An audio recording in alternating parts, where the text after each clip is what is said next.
আসসালামু আলাইকুম রহমতুল্লাহ বরাকাত। মাত্র কয়েক সেকেন্ডের আমলে জাহান্নামের আগুন হারাম। মাত্র কয়েক সেকেন্ডের আমলে জাহান্নামের আগুন হারাম হয়ে যাবে। আমলটি আমরা অনেকেই জানি। আমাদের অনেকের অনেক ধরনের দোয়া, অনেক আমল, অনেক ওজিফা আমাদের মুখস্থ আছে, কিন্তু আমরা আসলে আমল করি না। এটা হলো বাস্তব কথা।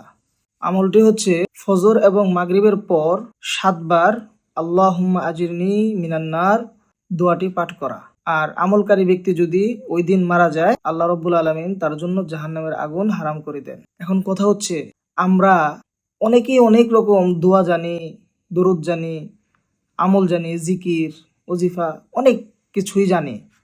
আসলে কি আমরা সব আমল করি? সব দোয়ার উপর আমল করি? করি না।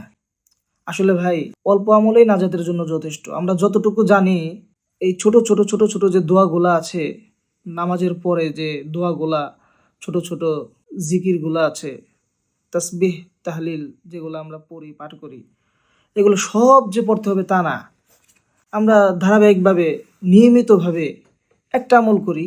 ফজরের পরে, মাগরিবের পরে আমরা এই আমলটা করি, আল্লাহুম্মা আজিরনি মিনান্নার 7 বার করে পাঠ করি। আল্লাহ রাব্বুল আলামিনের নিকট ওই আমলটাই বেশি পছন্দনীয়, যে আমলটা ধারাবাহিকভাবে নিয়মিত করা হয়। আল্লাহ আমাদের সকলকে বোঝার তৌফিক দান করেন।